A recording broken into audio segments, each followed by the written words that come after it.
We are going to sweat. We're talking high temperatures right around the 91-degree mark in D.C., upper 80s in Frederick, 91 in Fredericksburg as well. Here's what we're looking at by the hour. First half of the day is quiet. Once you get to the evening hours, you can see 4 o'clock, a little lightning icon, lightning up there, 89 degrees, 82 by 6 o'clock with some showers and storms. Evening and nighttime or early evening hours is when we'll see the better chance for those showers and storms. And we'll continue to see showers overnight. Anytime after about 10, 11 o'clock, there could still be some showers or storms, but they likely will not be severe. So this is Futurecast. Next few hours, this is 2 o'clock. We can see around Martinsburg, Winchester, some showers and storms trying to bubble up there. This is at 4 o'clock in the afternoon. Storms potentially over the Montgomery County area and Loudoun County, Winchester as well. And they really could be popping up anywhere here. This is at 5:30. We can still see Loudoun County, Culpeper, Manassas getting some storms. This is at about 6:30. We can see those storms over Metro D.C. pushing into Prince George's County and Charles and St. Mary's counties. That's 7 p.m. 8 o'clock in the evening, storms still over Charles and St. Mary's, pushing into the eastern shore, and then gradually we'll see them moving to the east, the stronger storms, and we'll still again see that storm activity, but it likely won't be severe as we get into the late night and overnight hours. Now, I mentioned some wind gusts. Models show the winds picking up for everybody with gusts upwards of 20 to 25 miles per hour by the 6 o'clock hour. It's also highlighting one potential gust upwards of 50 miles per hour or stronger. That's certainly something that's on the table with some of the stronger storms that work their way into the area. So with that in mind, you want to take some precautions. If you have patio furniture that's out and you know that it's easy for it to blow around, you may want to bring some of that in. If you have your trash cans hanging out, you may want to bring those in before those storms really begin to fire up. But I want to talk about some severe weather safety tips, including lightning.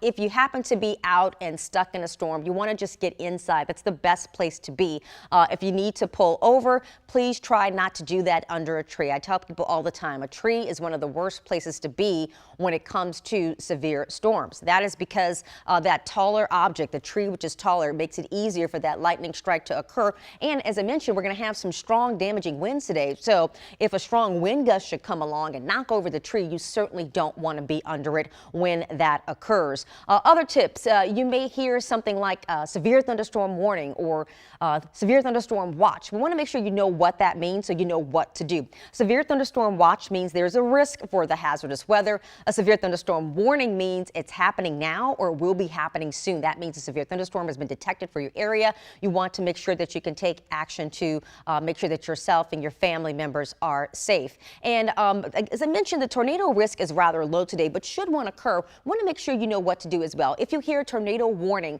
for your area, that means a tornado is happening or will be happening soon in your neighborhood and that it has been detected by radar. So the hallway, the stairway, anywhere that's interior, the most interior part of your home is the best place to be. Also, if you have a basement, that's one of the safest places to be as you are a little bit below the ground there. But if you don't have a basement, I don't have a basement, there are a number of other things you can do. You want to provide any barrier you can between yourself and any tornadic debris that may be blowing around. That could include something like putting a motorcycle helmet on. It's better that the debris hit the motorcycle helmet than your actual head. Some people I know in previous storms have even, gotten under a mattress or so, got a mattress to shield them from some of what was flying around. So anything that you can use to help keep yourself safe would be the best in a situation like that. Now, looking at our 7-day forecast, we'll continue to keep the showers and storms in the forecast for your Tuesday and Wednesday as well. And we'll also have drier conditions by Thursday. Showers will return for us by Friday night. So we're going to walk through this once again. And I also want to answer any questions that you all may have, such as when this could be hitting your neighborhoods. I can tell you that bottom line in terms of timing, the key window for some of the stronger to severe storms is going to be roughly between 2 p.m.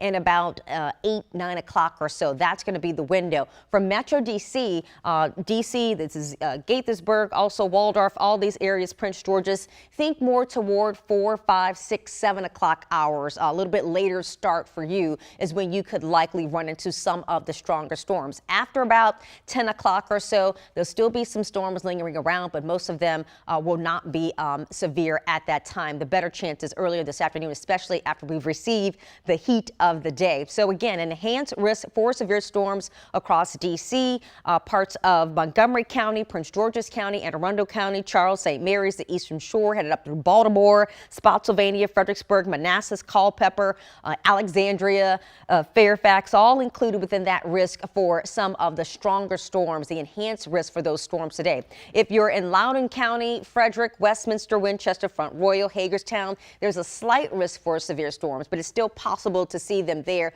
So you want to take all of your precautions. And if you're in Western Maryland and West Virginia, Romney, Cumberland, Oakland, Davis, there is a marginal risk for severe storms. So yes, you have a chance for severe storms, but it's a little bit lower, perhaps not as highly probable as if you were in the city of D.C. and points east. Again, our threats today are going to be damaging wind, large hail, even an isolated tornado is possible. When I talk about damaging wind, I'm talking wind gusts 50 to 60 miles per hour. More so likely around the 60 mile per hour mark is when we could see some winds gust across the area. That's going to be enough to take down some trees, potentially some power lines. So you want to make sure all of your devices are charged up just in case you lose power. And again, be careful not to hang out under any trees. Some people like to stand there for shelter from the rain. It's not a good place to be, especially if that tree gets knocked over by the damaging wind, or if there's lightning in the vicinity.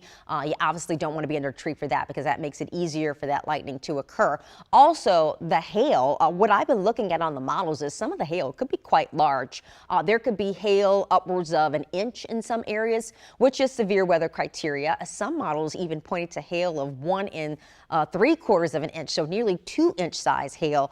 So that could also be pretty dangerous as well, especially if that hail is coming down. It's a larger stone. It's essentially like a rock falling from the sky, except it's frozen. So you certainly don't want to come into contact with that. That is occurring, but that's what's on the menu for us today. So I'm going to go through this once more and then take any questions that you all may have. So again, our key timing is roughly 2 p.m. to 8 p.m. for Metro DC, more toward the 4 to 8 p.m. time stretch is when you're likely looking at the stronger storms coming through. Before the storms arrive, it's going to be hot and humid around here. There will actually be some breaks of sun. Temperatures will be around the 91-degree mark for us today in DC, and around most regions will be in the upper 80s to right around 90 degrees. And then later today, you can see 89 by 3 o'clock. There we could see the potential for some showers and storms. 5 p.m., upper 80s, showers and storms. And I'm bringing attention to these time frames because this is a time where people are out, right?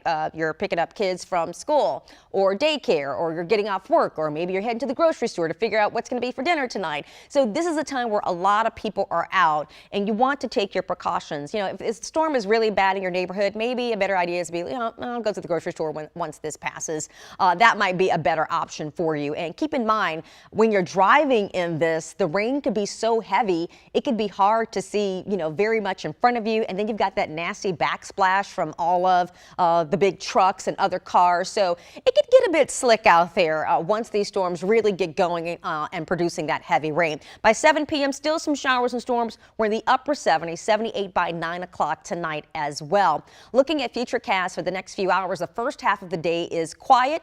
It's dry. In fact, at times you may even find it pleasant out there with those breaks of sun, but the stronger storms will follow through by the afternoon and evening. This is at 2 o'clock. You can already see a little bit firing up west of D.C. around Winchester and Martinsburg. This is at 4 p.m. A few more have made their way into the metro now, including areas such as Loudoun and Montgomery counties, perhaps even in D.C. as well. 5:30 p.m. still Loudoun, Manassas, Culpeper, all potentially seeing some storms. And around 6:30 we could see more storms in the city of D.C. pushing over toward Prince George's, Charles and St. Mary's counties. We'll also see some on the latter half of the day as well. This is at about 7:30 p.m. And then this is the final push of some of the stronger storms at about 8-9 o'clock tonight. But we'll still have some storm activity after that. It's just a chance for the severe weather goes down just a bit later on late tonight.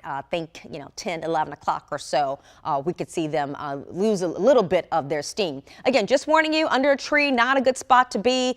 Better to be inside when you have the threat of lightning and for strong damaging wind like we have in the forecast today. A severe thunderstorm watch means that severe thunderstorms are possible. A severe thunderstorm warning means, hey, we've already spotted that severe storm. It's time for you to take action. That means that storm is happening now or is going to be in your neighborhood soon, which is why the National Weather Service would have issued this warning. You want to take that action to protect yourself and to protect your property. Again, while tornado not really A high threat today. It's still a threat. A tornado watch, same here. It means that a tornado is possible. A tornado warning means take action. A tornado is happening now or will happen soon in your neighborhood. And speaking of tornado safety, the best place for you to be is likely in a basement, somewhere lower, so that you're not exposed to whatever debris is potentially blowing around. If you don't have a basement, you can still get toward the inner hallway or the inner stairwell of your house to keep yourself safe. Maybe even a bathroom, something away from windows preferably, and at the lowest level of your home. You can also use blankets, perhaps even a mattress for protection, even a motorcycle helmet, something to put a barrier between you and whatever is flying around. All right, so again, on our 7-day forecast, we continue to see some showers and storms in the area tomorrow as well, with the high around 84, 83 Wednesday with some showers, right around 85 on Thursday under a mostly sunny sky. We dry out on Thursday as well. So I'm going to see if any of you are on Facebook. I'm going to try to get to some of your questions that you may have. So we'll just go back to our original Futurecast, just helping you guys out with timing, and I will try to find some of your questions. And even so, you can type them in, and we will make sure that we try to get those addressed for you. So let me just try to find and see any of you there. But thank you for all of you who are joining us from YouTube, from areas such as Facebook, wherever you're joining us from. Looking for some comments now. I'm not seeing very many questions. Hopefully the message is clear about what's going to be going on today. Rosa Cooksky got on and said, stay safe and healthy. Hey, thank you, Rosa. Appreciate that. James Palmer, good morning. Thanks for the update. Sure, James, absolutely. That's what we're here for. And we're going to be continuing to do this. Now, keep in mind, let me just say this while I have your attention, because this is going to still be a fluid situation, right? There's still, it's in the lock for the most part, but we could still have some changes to the forecast. So you do want to watch us to be aware of that. And then things, once they get started this afternoon with those storms flaring up, it's going to be a quickly evolving weather situation. There's going to be, a severe thunderstorm has popped up here, then it's popped up there. So we'll be keeping up with all of that for you all in the next few hours or so. And James Palmer, Frederick, yes, Frederick certainly does have a chance for some of the severe storms. It's also in the threat category for severe weather. So you definitely want to keep your eye out and, have your phones charged. Watch us here for all the changes that'll be happening as well. Frederick, you have the same risk as other areas, such as the damaging wind and the hail as a primary threats, and only a slight risk for a tornado to come through, but the possibility is there. I'm just reviewing some of the safety tips that I brought up for you guys, like trees, not standing under them, obviously, when it's storming, because it's just not a good spot to be. If the wind knocks it over, you don't want to be under it. Also, that lightning it's attracted to those taller objects. It helps that charge. It helps that the strike to become easier to accomplish. And so inside, preferably away from the windows, is the better place to be. All right, so I do think that I have addressed most of your questions. Thank you all so much for popping in here. And I'll just go over Futurecast one more time and that timeline, just to make sure you know when to do things and when to keep yourself safe. And so we could see, again, that timeline shifting. That's the one change that we'd be watching out for. But certainly, it looks like we do still definitely have the risk for severe storms. The first half of the day is quiet. There'll be some breaks of sun, but in the afternoon is when showers and storms work their way in. This is your Monday at 4 p.m. You can see storms around the region, some of them packing heavy rain. Could even see some hail embedded within. This is today at about 5:30 in the evening, and this is today at about 6:30 in the evening. Storms around the Metro DC area, packing the heavy rain and the potential for those strong wind gusts. Keep it right here on the platforms that you are watching. Also, WSA9.com. We have a timeline story. We also have a story just detailing all of what's going to be happening in the weather today that we're constantly updating. So if we get some new data in that indicates either the timeline getting pushed back or getting pushed up a bit, we'll be sure to let you guys know. Have a great day, everyone, and stay safe.